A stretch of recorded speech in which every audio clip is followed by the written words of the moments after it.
Okay, so welcome back to Binomial Math. So for this lesson, we're going to do multiplying polynomials. So you can see I have two binomials that I'm going to multiply for problems 1 and 2. And then I'm going to do a binomial times a trinomial for problems 3 and 4. So let's start with problem number 1. And there's a couple of different ways that you can do this. So one way you might recognize is to use the FOIL method, first outside, inside, last. You could do that. Or you could just use the distributive property, which I covered in a different lesson. So you would just distribute this term to both of the 5x minus 1 and then the 3 times the 5x minus 1. And then I noticed a lot of students are now learning the box method, where they'll set the terms up into a box and multiply and then combine your like terms. I'll do both, and you can just choose whichever one that you want. They all work, so it's up to you. I typically just like to do distributive property. So I'm going to go ahead and multiply the 4x times the 5x and then the 4x times the minus 1. So we do that first. So 4x times 5x gives me 20x squared. And then 4x times minus 1 gives me minus 4x. Now I got to distribute the 3. So I'm going to multiply the 3 times the 5x and then the 3 times the minus 1. So 3 times 5x is plus 15x, and then 3 times 1 is minus 3. And typically when you're multiplying two binomials, a lot of times these middle terms will be like terms that you can add, which in this case they are.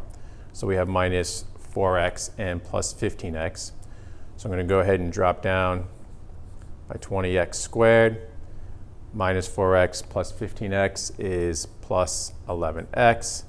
And again, like always, cross out when you use it. And then I have the minus 3. All right. Now, if you want to do the box method, what you're going to do, you got 4 terms. So you're going to set this up. And then I'm going to put 4x and a 3, and 5x, and a minus 1. Make sure you take the signs with it. So all you're going to do is, in this box here, you're going to multiply these two numbers. In this box, you're going to multiply those two, and so on. So 4x times 5x is 20x squared. 4x times minus 1 is minus 4x. And then down here, 3 times 5x is 15x. And then 3 times negative 1 is minus 3. And then typically, these terms right here, you'll be able to combine. They'll be like terms. And if you do that, you will see that you wind up with the same answer, 20x squared, 15x minus 4x, and then the minus 3. So again, it's your choice what you want to do. When I do work with my students, I typically just go ahead and use distributive property. But I know a lot of my students will go ahead and use the box method, which is totally fine. So if you look at number 2, same thing, binomial times a binomial. So I'm just going to go ahead and do distributive property. So I'm going to multiply x to the third times x to the third, and then x to the third times minus 8y squared.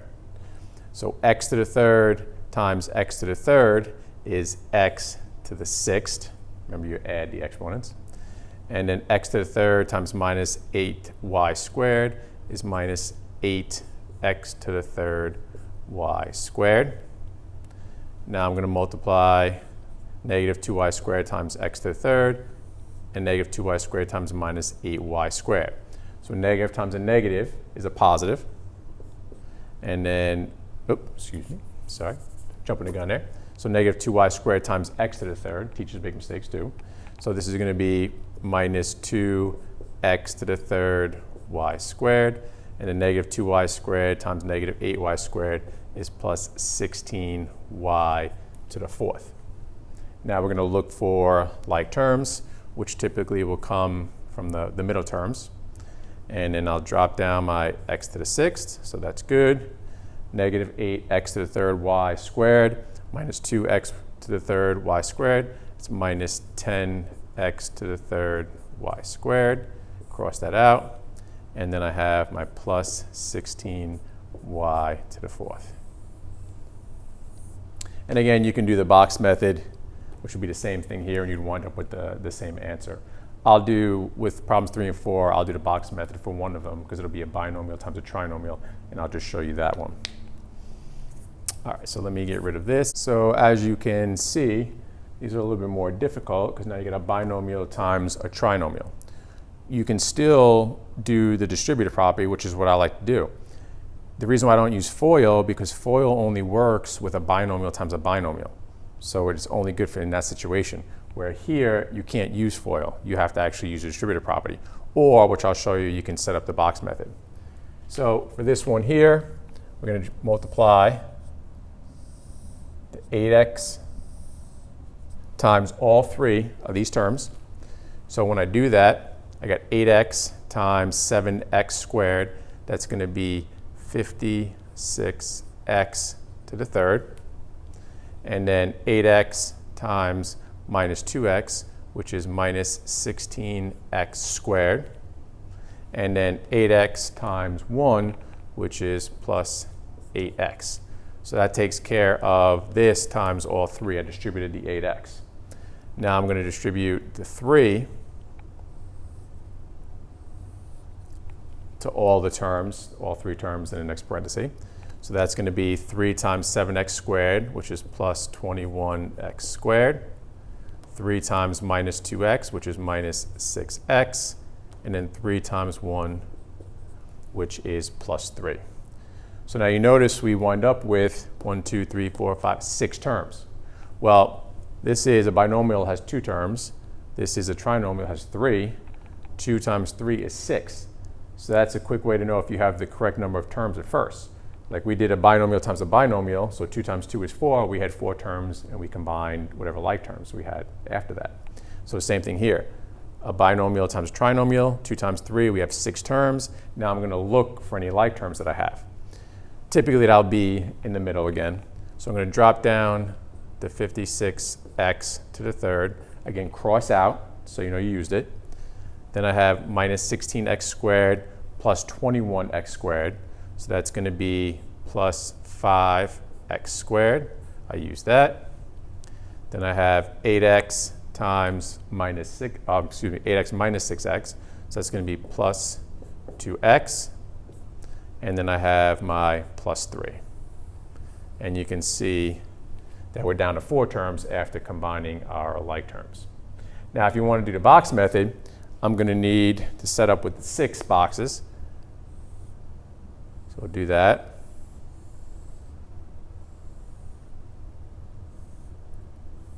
So I have 8x and 3, and then I got 7x squared, and then 1. So again, it's your choice. So you're just going to multiply within each box here. So 8x times 7x squared, 56x to the third. 7x squared times 3, 21x squared. 8x times minus 2x, minus 16x squared. 3 times minus 2x is minus 6x. 8x times 1. And then 3 times 1 is 3. And you can see that all these terms will match up here. So we know we're good. And if you were to combine your like terms, you would get the same answer that we have there. Okay? So let's look at the last one. The only difference here is we have a y as well, not just x's. So this increases the difficulty level a little bit. So I'm going to just go ahead and do distributive property. I'm going to switch over to this side. So I'm going to do 2x times all three of these terms. So 2x times x squared is going to be 2x to the third. And then 2x times plus 6xy is going to be plus 12x squared y. And then 2x times minus y squared is going to be minus 2x y squared. And then I'm going to multiply negative y times these terms right here. Now again, be careful when you're distributing, you're taking this minus y with it, the minus sign. So it's not just y times all these terms, it's negative y times all these terms, which means that these signs are going to wind up changing. So when I do that, negative y times x squared is minus x squared y. negative y times plus 6xy is minus 6xy squared. And then negative y times negative y squared is plus y to the third. So again, all these signs changed. Now I should have 6 terms because I have a binomial times a trinomial. So I got 1, 2, 3, 4, 5, 6. So I'm good. Now I'm going to look to combine my like terms.